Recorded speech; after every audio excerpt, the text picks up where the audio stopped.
Oh, hello. Now we can hear you. Okay, I was talking to myself, I guess. Yeah. What I really want to share is that how powerful you are as a person and as a dowser. We're talking about water, and I want to go into why water is so important. But first of all, I'll let you know of some of the way how I hold life. First is that everything is alive and intelligent. I even named my car and it gets better gas mileage. So that's kind of extreme. But trees are alive. Water's alive. Everything is alive and intelligent. And if we could have a couple of slides come up. Yeah, there's indications everywhere that things are alive. If you walk through the woods, you'll see some of the trees are actually looking at you. And this guy lives up on my mountain and he's absolutely gorgeous. And the other one on the right is an amazing rock. And so often when you look at rocks, you will see that they actually have faces. And so that just lets you know that they're trying to tell you the living beings on our planet Earth are trying to tell you that they want to play. They want to be part of our consciousness. They want to talk to us. So our job is really, really to listen. Okay, so they can come off. So one of the things that makes dowsing possible is that you're already there. So my first question when Grandpa took me out and showed me how to use the dowsing rods, I asked, is there water on the moon? And I got a yes. Well, at 5 years old, I didn't believe it. There is water on the moon. If there's water, there's life. So every planet has life and every planet has water, be it deep inside or beyond the surface, it's there somewhere. So dowsing works is because you're already there. I was already on the moon. My auric field reaches out to all there is. The first layer is about an inch. The little glow that you see around the teacher in front of the blackboard, that little tiny glow is the densest of your auric field. And it enters your physical body through the chakra system. So that's an inch. The second layer is fingertips. That's family, clan, nation. The third layer is all the way to the Mississippi River in all directions. So it's like 1,000, maybe more miles. That's the third layer. That's family, clan, nation. The fourth layer is the planet and the moon.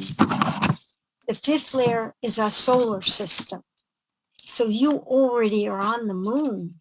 You're already in our solar system on your auric field. That's the sixth, the fifth. The sixth is everything you can see, the tiniest speck of light, the furthest star away. You're already there. And the seventh is all there is. Well, obviously, we don't hang out in the seventh layer very often. And not many people on Earth have been able to even consider getting their information from that level.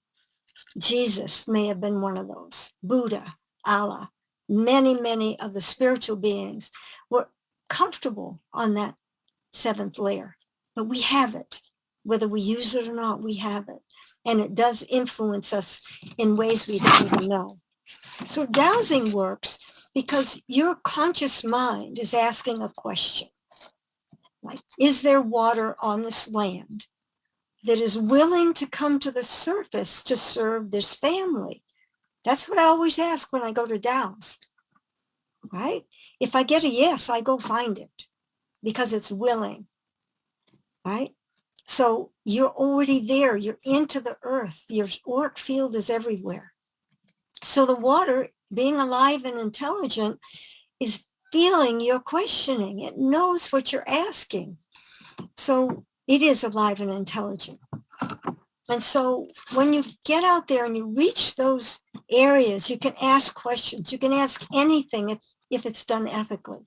So you don't want to interfere with anything, or you don't want to force anything, because it's alive. It's a friend. You wouldn't do that to your friends.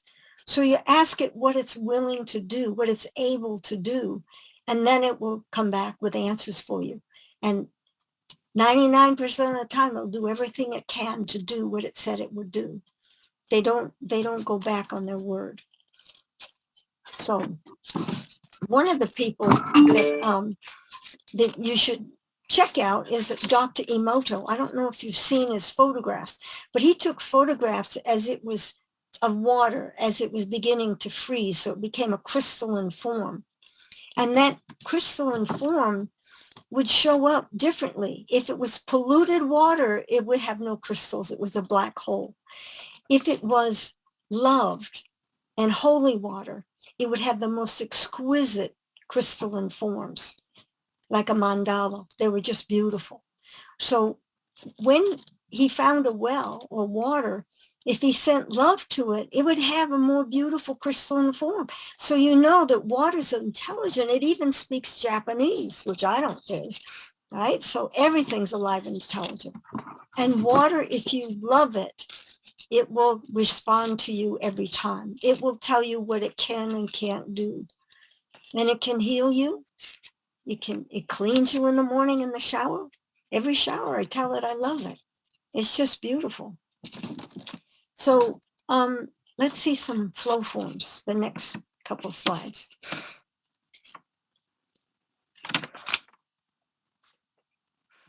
Yeah, on the right hand side is a flow form that was given to me by a woman in Maine who used to make these to purified water for small towns when they, in their septic systems and stuff, they would have these flow forms. There'd be 7 of them before the water would be perfectly pure. And what happens in those little disc-like areas is that it flows in a 5 ratio. It's a like figure 8 formation. And it goes from one to the other to the other. And after 7 of these figure 8 flows, the water's actually purified. So water's a carrier. That's why you can have homeopathic medicine. The stuff isn't in there, just the vibration of it. It's a carrier of the vibration. So if that water runs through anything, it will pick it up and carry it.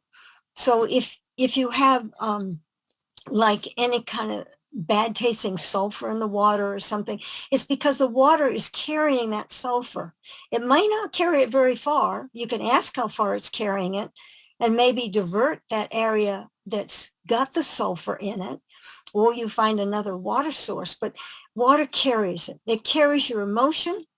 It carries everything that it contacts. So just know that in the beginning. And this other one over here on the left is an old-fashioned well. It's up in New Hampshire. It's been running for years and years and years, and people come from all over the place to fill their buckets with this pure, beautiful water. And there was years and years ago, and I don't even remember the guy's name, but there was an old guy that used to go around and make public wells. So he would douse water and put it on the side of the road like that. And anybody who needed water could have it. So it's sharing. So as you're a dowser, remember, it's important to share, to give, to be generous. And water gives of itself for our life. Without water, there is no life. And it loves being shared. So don't ever hesitate to do that. The next 2 slides, please. This is going to show you how water not only is everywhere, but it's got more courage than most of us. So it encourages you to have some faith in life and some strength and courage. Look where it jumps. These are real people in front of a waterfall in North Carolina along Route 64. So look at that. It's massive. So it's like a challenge for us to be as courageful as the water is. It'll go anywhere. Nothing stops it. So it's like telling you, you've got permission to do that. You can go anywhere. You can actually have the courage and not worry. So just keep dowsing. Okay. Now, the next 2 slides, I'm probably going faster than I know, but I don't know what time it is anyway. the next two slides, I want to talk about why water. Now, these are two ancient labyrinths that were carved in a face in Rocky Valley, in Tintagel, in England, in Cornwall, England. And it's supposedly mythology is it's the place where Merlin took King Arthur to teach him. So these were on a cliff face that I found. And this is what got me interested in labyrinths. And I'll tell you in a moment why water is associated with this. But I ran my fingers through the one on the left, which is kind of lower and it's squared off. And this was in December, as my days off. I could go to England and explore. And it was cold and rainy and dark. And I ran my fingers through it and everything disappeared. I felt solidly on the ground. I smelled the water behind me in the brook. The flowers, the wet earth, everything was so potent. I mean, I was totally grounded. And I thought, wow, that's pretty neat. And then I ran my fingers on the one on the right, which is more circular and it's higher up. And the whole world disappeared. I saw white light and I heard the music of the spheres.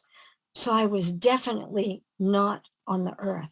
So it's earth and heaven, heaven and earth. And what I learned from that is when you enter a labyrinth, you are totally connected to heaven and earth. And what makes that possible? Next slide, please.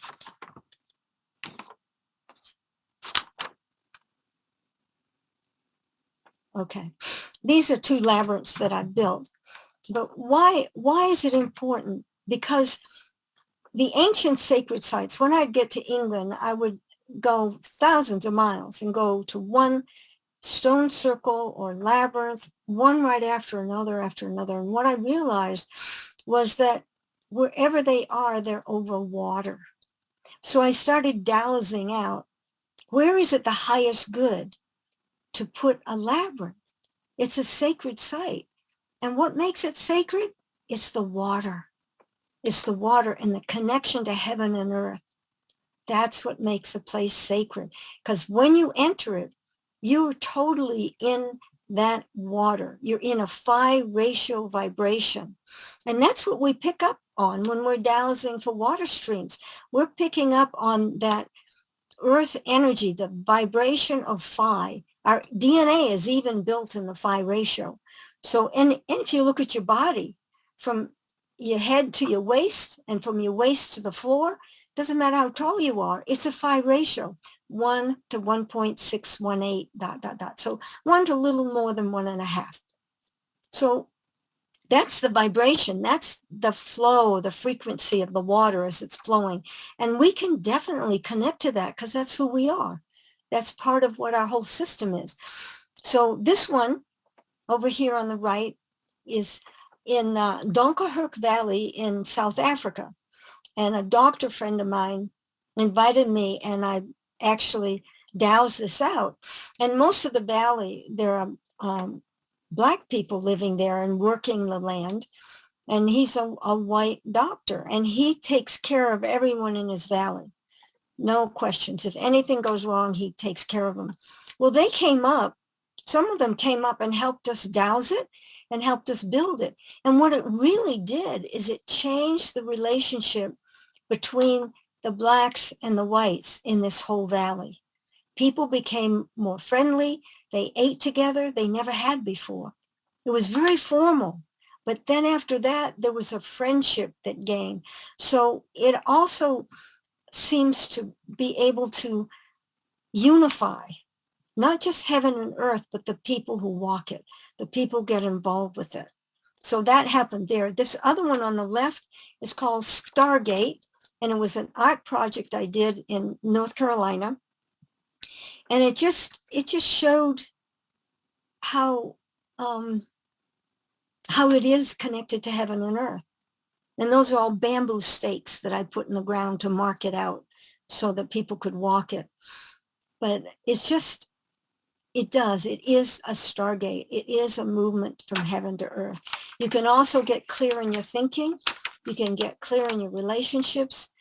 And I think that the pulse of the water underneath it, I mean, the water came to this labyrinth. I don't know that it was there first. I doubt where was the most appropriate place for the labyrinth to be built. And it's either because there's already water there or because the earth can bring it.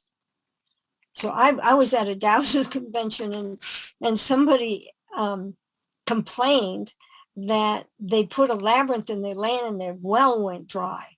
So I asked, did you douse where to put the water, where to put the labyrinth? And they said, no, I put it where I wanted it. And I said, well, your spiritual work is more important than everyday life.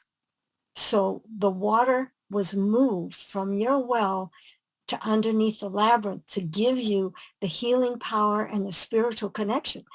So always, always douse, because the earth will not take away your water that you're using. It's not appropriate. But if you don't ask, she'll take what's closest because she'll think you don't care. So for sure, always douse. Is it in the highest good this labyrinth be placed here? And then I douse everything. Where is the entrance? What direction do we walk into this labyrinth? So all the kinds of things that you do with sacred sites, you check on them, find out what works with the earth, what works with the trees. I've had labyrinths stretch out on the outer rings so it would include a tree. I mean, it didn't have to, because if you did the same distance in each ring, you wouldn't have touched the tree. The tree wanted to be part of it. It wanted to know as you walk by, wanted to feel you and add to you as you walk that labyrinth. So everything's alive and intelligent, and most of it wants to play. It wants to be part of our community. It wants to help us. You see, there were 5 elements. We always know about 4: earth, air, fire, and water. But there's a 5th element. And you, as a human being, are carrying the 5th element. And without the 5th element, the other 4 can't get their job done. What are they? The 5th element is love. So when you love, earth, air, fire, and water can get its job done.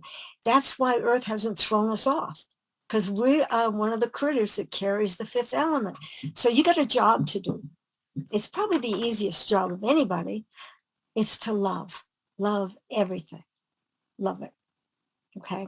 So another thing I want to show you that, I studied thousands of stone circles and labyrinths in England. I would go from one to another, and I would activate. Only 4 were asked to be activated or to bring the energy back in, because the earth grid was moving. We're now in the Aquarian age, and that was the Piscean age when all those things were built. So there's a new grid that's come on the planet, and it's changing everything. And in the process of that change, there's a lot of upset. There's a lot of chaos going on. People aren't knowing what to do. We don't know how to live in peace on the whole planet. But that's the goal. That's the empowerment of human beings and of planet Earth. So as we do our dowsing, keep checking in that it's in the highest good that you do it. Don't just go out and do it. Ask first, because you are part of the universe and you're carrying the element of love. Love is the same as childlike wonder. It's like appreciation, all those good things. So that's other representative of love. Now, I was down in the Mayan territory at Chichen Itza.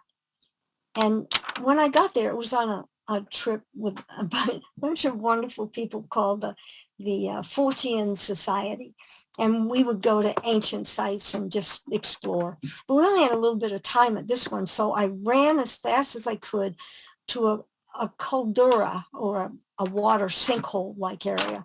And it was about half a mile from the main pyramid. But the water from the caldera it went underneath the main pyramid. And so when I got there, I looked at the water and it was dirty and it was awful. And I knew that people had been sacrificed and thrown into it. And so I got real sad and I apologized to the water. I said, I love you and people love you. And I apologize for how you've been treated now and in the past. So I pray that you'll be respected. And I, almost had tears in my eyes. And I turned and I looked, and down at my feet, I was given this. It's a Mayan head. It's a tiny little rock, exactly like the Mayans. So I just picked it up and took it home. So whenever I hold this rock, I'm connected back to Chichen Itza, and I can thank the water again for what it's done for us. So what are we going to do? Let's have the last slide, please. Before I take up everybody's time. Oh yeah, there's another labyrinth I put in Black Mountain, and it had a whole portfolio of information on how to use them and what they're about, and others have done. So that was walked by all kinds of people. Even the ducks walked it. It was really fun. And then this thing over here, this is my question to you. What are you going to do? Are you going to lie back and relax and just let everything go by? Or are you going to be curious? Are you going to go to the ancient sites in North Carolina and anywhere else, wherever you're from, and check to see if there's water under them and douse to see what the water's doing? Are you going to find water for other people because everyone needs water? Are you going to do something, or are you going to lie back and watch the world go round? So my challenge to you is to explore, to talk to trees, to listen, douse the questions with the tree. Get yes, no answers back. You'll do that. And sometimes you may even hear them, but listen to them. Listen to the rocks, listen to the trees, listen to what the water has to say. And all of this, have fun. Take your dowsing out like an explorer and have a great time at it. So my invitation to you is learn as much as you can. Lee is an expert water dowser. He's very technical. He tells you all the right way of doing it. I just ask where it is and ask how deep it is and where do I put the drill bit. Very simple stuff. But anyway, however you do it, do it. Don't hold back. Don't be afraid. Have the courage. And if you're wrong, give them back their $200 or whatever you charge them. It's okay. We're not all perfect. But douse, explore, have fun with it. So that's it. Thanks.